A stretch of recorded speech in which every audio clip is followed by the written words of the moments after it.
Match ಎಂತ excitement. Last over last ball, ಅವ್ರು ಗೆಲ್ತಾರಾ ಇಲ್ಲ ಇವ್ರು ಗೆಲ್ತಾರಾ?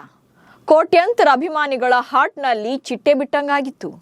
ಲೇಟ್ ನೈಟ್ ಆಗ್ತಿದ್ರು ಕೂಡ ಕ್ಯೂರಿಯಾಸಿಟಿಯಿಂದ ಪಂದ್ಯವನ್ನ ನೋಡ್ತಾ ಇದ್ರು. ಫೈನಲಿ ಗುಜರಾತ್ ತಂಡಕ್ಕೆ ಲಕ್ಕಿತ್ತು.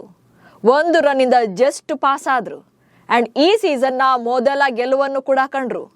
ಅತ್ತ ಕೈಗೆ ಬಂದ ತುತ್ತು ಬಾಯಿಗೆ ಬರಲಿಲ್ಲ ಅನ್ನೋ ಹಾಗೆ ಡೆಲ್ಲಿ ತಂಡ ಈ ಸೀಸನ್ ಅಲ್ಲಿ ಮೊದಲ ಪಂದ್ಯವನ್ನ ಸೋಲ್ಬೇಕಾಯಿತು. ಡೆಲ್ಲಿ ಮತ್ತು ಗುಜರಾತ್ ನಡುವಿನ ಲಾಸ್ಟ್ ಓವರ್ ಥ್ರಿಲ್ಲರ್ ಬಗ್ಗೆ ಈ ವಿಡಿಯೋದಲ್ಲಿ ಹೇಳ್ತೇನೆ. ನಾನು ಶಾಂತ. ನೀವು ಸುದ್ದಿಯಾನದ ಸಬ್ಸ್ಕ್ರೈಬರ್ ಆಗೋದಕ್ಕೆ ಮರಿಬೇಡಿ. ದೆಹಲಿಯ ಅರುಣ್ ಜೇಟ್ಲಿ ಮೈದಾನದಲ್ಲಿ ನಡೆದ ಡೆಲ್ಲಿ ಕ್ಯಾಪಿಟಲ್ಸ್ ವರ್ಸಸ್ ಗುಜರಾತ್ ತಂಡಗಳ ನಡುವಿನ ಪಂದ್ಯ ರಣರೋಚಕವಾಗಿ ಅಂತ್ಯ ಕಂಡಿದೆ. ಈ ಮ್ಯಾಚ್ ಅಲ್ಲಿ ಫಸ್ಟ್ ಬ್ಯಾಟಿಂಗ್ ಮಾಡಿದಂತ ಗುಜರಾತ್ ತಂಡ 211 ರನ್ಗಳ ಟಾರ್ಗೆಟ್ ನೀಡಿತ್ತು. ಸೊ ಈ ಟಾರ್ಗೆಟ್ ಅನ್ನ ಬೆನ್ನಟ್ಟಿದಂತ ಡೆಲ್ಲಿ ತಂಡ ಗೆಲುವಿಗೆ ಪಕ್ಕದಲ್ಲೇ ಬಂದು ನಿಂತರೂ ಕೂಡ ಗದ್ದುಗೆ ಏರೋಕಾಗದೆ ಸೋಲನ್ನೊಪ್ಪಿಕೊಂಡ್ರು. ಅದು ಕೂಡ ತಮ್ಮದೇ ಆಟಗಾರನ ಒಂದು ಸಣ್ಣ ಮಿಸ್ಟೇಕ್ಗೆ ಈಗ ಪಂದ್ಯವನ್ನೇ ಕೈ ಚೆಲ್ಲುವಂತೆ ಮಾಡಿತು. ಕನ್ನಡಿಗ KL ರಾಹುಲ್ ಅವರ ಬಿಗ್ ಇನ್ನಿಂಗ್ಸ್ ಕೂಡ ಈ ಸೋಲಿನಲ್ಲಿ ಮಂಕಾಯಿತು. ಡೆಲ್ಲಿ ಕಡೆ ವಾಲಿದ್ದ ಮ್ಯಾಚ್ ಕೈ ಚೆಲ್ಲಿದ ಡೇವಿಡ್ ಮಿಲ್ಲರ್. ಕ್ರಿಕೆಟ್ ಜಗತ್ತೇ ಈಗ ಡೇವಿಡ್ ಮಿಲ್ಲರ್ ಬಗ್ಗೆ ಮಾತನಾಡ್ತಿದೆ. ಅದಕ್ಕೆ ಕಾರಣ ಅವರಲ್ಲಿದ್ದಂತ ಕಿಚ್ಚು, ಜೊತೆಗೆ ಅವರಲ್ಲೇ ಇದ್ದಂತ ಮತ್ತೊಂದು ಅಸಡ್ಡೆ. ಈ ಪಂದ್ಯದ ಹೀರೋನು ಅವರೇ, ವಿಲನ್ ಕೂಡ ಅವರೇ. 211 ರನ್ಗಳ ಗುರಿಯನ್ನ ಬೆನ್ನಟ್ಟಿದ ಡೆಲ್ಲಿ ತಂಡಕ್ಕೆ ಒಳ್ಳೆ ಓಪನಿಂಗ್ ಸಿಕ್ಕಿತ್ತು. ಪಾಥುಮ್ ನಿಸ್ಸಂಕ 41 ರನ್ಗಳನ್ನ ಕಲೆ ಹಾಕಿ ಔಟ್ ಆಗಿದ್ರು. ಆದ್ರೆ ಆನಂತರ ಬಂದ ನಿತೀಶ್ ರಾಣಾ ಹಾಗೆ ಸಮೀರ್ ರಿಜ್ವಿ ಕಡೆಯಿಂದ ರನ್ಸ್ ಬರಲಿಲ್ಲ. ಹೀಗಿದ್ರೂ ಕೂಡ KL ರಾಹುಲ್ ತಮ್ಮ ಸ್ಫೋಟಕ ಬ್ಯಾಟಿಂಗ್ ಮೂಲಕ 11 ಬೌಂಡ್ರಿ ಹಾಗೆ 4 ಸಿಕ್ಸರ್ಗಳ ಸಹಾಯದಿಂದ 92 ರನ್ಗಳನ್ನ ಗಳಿಸಿ ಔಟ್ ಆಗಿದ್ರು. ರಾಹುಲ್ ನಂತರ ಕ್ರೀಸ್ಗೆ ಬಂದ ಡೇವಿಡ್ ಮಿಲ್ಲರ್ ಕೇವಲ 20 ಎಸೆತಗಳಲ್ಲಿ 41 ರನ್ ಗಳಿಸಿ ಪಂದ್ಯವನ್ನ ರೋಚಕ ಹಂತಕ್ಕೆ ತಂದ್ರು.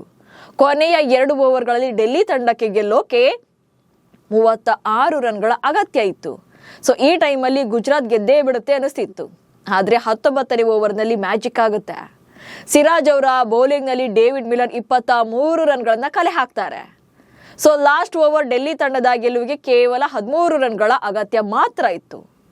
20 ಓವರ್ನಲ್ಲಿ ಬಾಲ್ ಹಿಡಿದು ಬಂದಂತ ಪ್ರಸಿದ್ಧ ಕೃಷ್ಣ ಮ್ಯಾಜಿಕ್ ಮಾಡಿಬಿಟ್ರು. ಫಸ್ಟ್ ಬಾಲ್ ಬೌಂಡ್ರಿ, ಆಮೇಲೆ ವಿಪ್ರಾಜ್ ನಿಗಮ್ ಔಟ್. ನಂತರ 3ನೇ ಬಾಲ್ನಲ್ಲಿ ಕುಲ್ದೀಪ್ ಯಾದವ್ ಮೊದಲ ಎಸೆತದಲ್ಲಿ ಸಿಂಗಲ್ ತಗೊಳ್ತಾರೆ. ಈ ವೇಳೆ ಸ್ಟ್ರೈಕ್ಗೆ ಬಂದ ಮಿಲ್ಲರ್ 4ನೇ ಎಸೆತದಲ್ಲಿ ಸಿಕ್ಸರ್ ಅನ್ನ ಬಾರಿಸ್ತಾರೆ. ಸೊ ಅಲ್ಲಿಗೆ ಕೊನೆಯ 2 ಬಾಲ್ 2 ರನ್, ಡೆಲ್ಲಿ ಗೆದ್ದೇ ಬಿಡ್ತು ಎನ್ನುವಂತ ಹಂತ. ಆದ್ರೆ 5ನೇ ಎಸೆತದಲ್ಲಿ ಮಿಲ್ಲರ್ಗೆ ಸಿಂಗಲ್ ತಗೊಳ್ಳೋಕೆ ಚಾನ್ಸ್ ಇದ್ರೂ ಕೂಡ ಅವಕಾಶವನ್ನ ತಗೊಳ್ಳಿಲ್ಲ.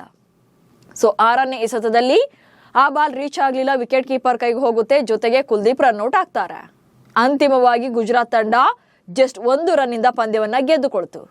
ಈ ಸೀಸನ್ ಅಲ್ಲಿ ಗುಜರಾತ್ ತಂಡಕ್ಕೆ ಇದು ಮೊದಲ ಗೆಲುವು. ಯಾಕಂದ್ರೆ ಆಲ್ರೆಡಿ ಅವರು 2 ಪಂದ್ಯಗಳನ್ನ ಸೋತಿದ್ರು. ಇತ್ತ 2 ಪಂದ್ಯಗಳನ್ನ ಗೆದ್ದಿದ್ದಂತ ಡೆಲ್ಲಿ ಈ ಸಲ ಅಂದ್ರೆ 3ನೇ ಪಂದ್ಯದಲ್ಲಿ ಸೋಲ್ಬೇಕಾಯ್ತು. ಆಕ್ಚುಲಿ ಇಲ್ಲಿ ಡೇವಿಡ್ ಮಿಲ್ಲರ್ ಬಗ್ಗೆ ಅಪ್ರಿಶಿಯೇಟ್ ಮಾಡಬೇಕು. ಯಾಕಂದ್ರೆ ರಿಟೈರ್ಡ್ ಹಟ್ ಆಗಿ ಹೋಗಿ ಬಂದು ಆನಂತರ ಬ್ಯಾಟಿಂಗ್ ಮಾಡಿದ್ದಕ್ಕೆ ಅಪ್ರಿಶಿಯೇಟ್ ಮಾಡಲೇಬೇಕು, ಮಾಡೋಣ. ಬಟ್ ಸಿಂಗಲ್ ಓಡುವಂತ ಅವಕಾಶ ಇದ್ರೂ ಕೂಡ ತಪ್ಪಿಸಿಕೊಂಡ್ರು. ಸೊ ಬಹುಶಃ ಲಾಸ್ಟ್ ಬಾಲ್ ಅಲ್ಲಿ ನಾನೇ ಮ್ಯಾಚ್ ಫಿನಿಶ್ ಮಾಡ್ತೀನಿ ಅನ್ನುವಂತ ಓವರ್ ಕಾನ್ಫಿಡೆನ್ಸ್ ಅವರಲ್ಲಿ ಇತ್ತು ಅನ್ಸುತ್ತೆ. ಬಹುಶಃ 5ನೇ ಬಾಲ್ ನಲ್ಲಿ ಓಡಿದಿದ್ರೆ ಅಟ್ಲೀಸ್ಟ್ ಸೂಪರ್ ಓವರ್ ಆದ್ರೂ ಕೂಡ ಆಗ್ತಾ ಇತ್ತು, ಪಂದ್ಯ ಟೈ ಆಗ್ತಿತ್ತು. ಇದಕ್ಕೆ ಹೇಳೋದು 1 ರನ್ ಕ್ರಿಕೆಟ್ ನಲ್ಲಿ ಎಷ್ಟು ಮುಖ್ಯ ಆಗುತ್ತೆ ಅಂತ. ಸಮ್ಟೈಮ್ಸ್ ಅಂಪೈರ್ಗಳು ವೈಡ್ ಕೊಟ್ಟಾಗ ಅಥವಾ ಕೊಡದೇ ಇದ್ದಾಗ ಯಾಕೆ ತಂಡಗಳ ಮಾಲೀಕರು ರಿವ್ಯೂ ಅನ್ನ ತಗೊಳ್ತಾರೆ ಅನ್ನೋದು ಇದೇ ಕಾರಣಕ್ಕೆ. 1 ರನ್ನಿಂದ ಇಡೀ ಪಂದ್ಯದ ಫಲಿತಾಂಶವೇ ಬದಲಾಗಿ ಬಿಡುತ್ತೆ. ಸೊ ನಿನ್ನೆ ಮ್ಯಾಚ್ ಅಲ್ಲಿ ಆಗಿದ್ದು ಕೂಡ ಅದೇ. ನಮಸ್ಕಾರ.